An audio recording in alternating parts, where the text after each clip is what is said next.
Michigan, America's high-fiving hand.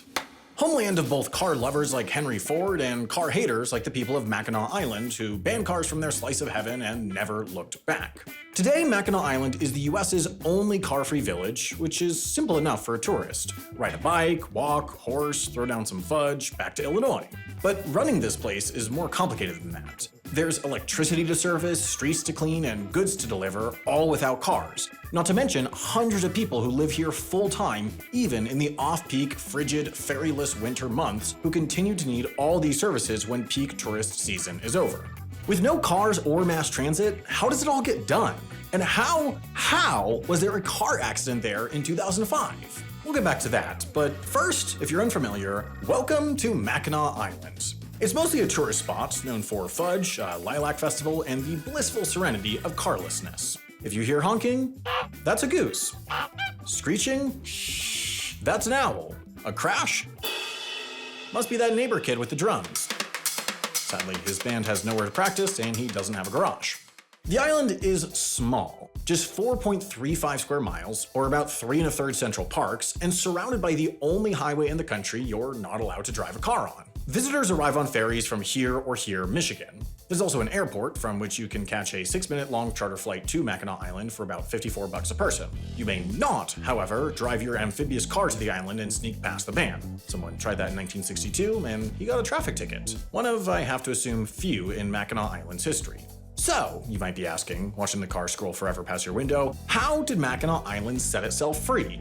The short answer is that they moved early. In the late 19th century, cars still looked like this, and they started to arrive on Mackinac where they scared the horses. So on July 6, 1898, a group of horse-drawn carriage drivers petitioned the village council to ban these, quote, dangerous horseless carriages, which they did the very same day, and it's held up ever since. Not without exceptions, and not without occasional challenges, but at the point, carlessness is in Mackinac Island's DNA. So much so that in 1998, to celebrate 100 years of it, the mayor and other local leaders reenacted the debate over the ban from the meeting minutes. And 25 years later, in 2023, they drove one of the so-called mechanical monsters from 1898 down the main road, then ceremonially re-banned it and all other cars, relying instead and forever on what their tourism bureau shadily calls authentic horsepower.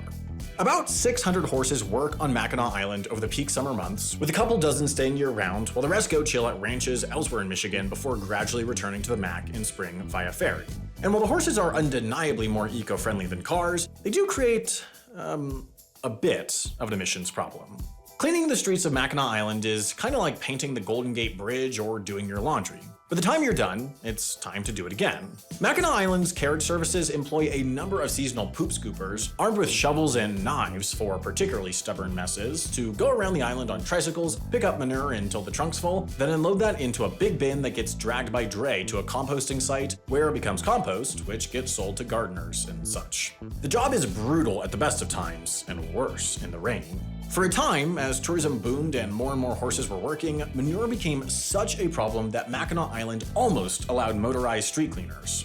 Instead, one of the carriage operators teamed up with a local inventor to make a horse-drawn street sweeper to brush solids up, and a horse-drawn street sprinkler powered by an enormous battery pack that sprays water at 50 pounds per square inch of pressure to rinse the street, mostly overnight.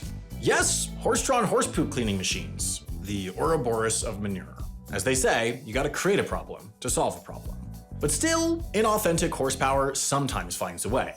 Over the years, some cars have legally driven on Mackinac Island. For example, they've appeared in photo and film shoots, like for the movie Somewhere in Time, shot in 1979, but people were strictly forbidden from driving or using the cars off-screen.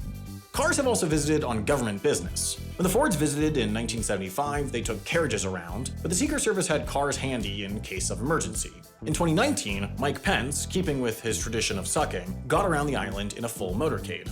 But not every car on Mackinac Island is a guest. A few stay and drive there full time. Few enough that I can tell you about all of them. The 3 golf courses have golf carts. The 36-person fire department has 2 ladder trucks, a pumper, and a squad truck. The cops usually patrol on foot, bike, or in the winter snowmobile, but in case of emergency, they do have a car. In case of not emergency, that car sometimes brings elderly full-time residents to places like the airport, the medical center, or church, though I think it's messed up that they cuff them for it. There's also an ambulance and a bucket truck and digger truck for the electric company. In 2005, both an ambulance and a fire truck responded to a ferry passenger who needed medical attention, and the fire truck's utility door hit the open door of the ambulance, inflicting, quote, minor damage. And while obviously this wasn't that big of a deal, it is a reminder of that lesser-known law of gravity. If you let two cars exist, they will hit each other. The emergency vehicles only emerge in emergencies, while the electric company's trucks mostly come out in the tourist off-season. If their services are needed during the summer, the company has to coordinate with island officials to make sure they can navigate the streets without troubling pedestrians, bikers, horses, or vibes, usually working in the middle of the night. Most of the time, though, their two linemen get their maintenance and repair equipment around the island on the back of their bicycles, each of which get about 700 miles or 1,100 kilometers of action a year. In the winter, like the cops and many of the year-round residents, they turn to snowmobiles.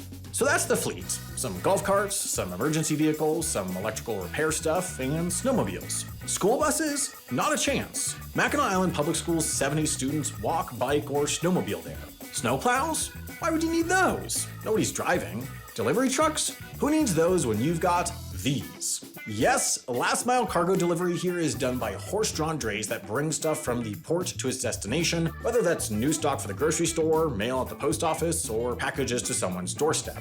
The USPS itself doesn't offer door-to-door delivery service in Mackinac Island. You have to get your mail from a P.O. box, but no surprise, Jeff Bezos does. Amazon packages bound for the island first go to a warehouse in Rudyard, Michigan on the UP, then onto a ferry in St. Ignace, then one islander oversees getting them loaded onto the drays and delivered to people's doorsteps. And if you're wondering what Amazon does when Lake Huron is frozen and ferries don't run, same.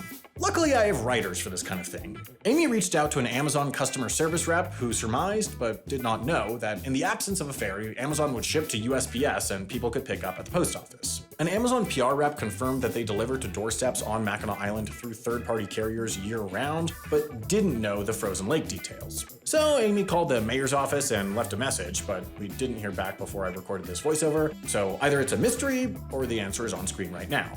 So that's life on Mackinac. Horses do your deliveries and their own cleanup, cyclists fix your electricity most of the time, and when snow falls, it doesn't mean you need to plow for cars, it means the snowmobiles finally get their day. Even still, some permanent residents own cars that live on the mainland for the occasional visit elsewhere or trip to Costco in Traverse City.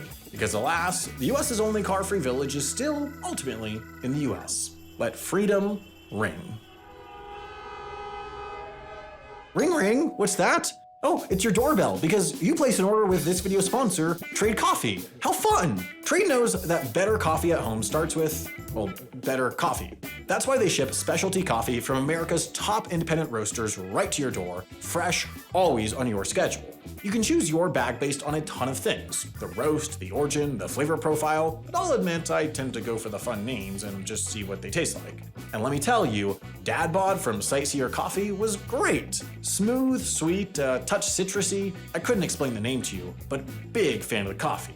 So if you're done settling for okay coffee every morning of your one life, head to drinktrade.com/HAI to receive your first bag. And just so you know, if you're not fully satisfied with your first coffee, they replace it for free. So give it a shot.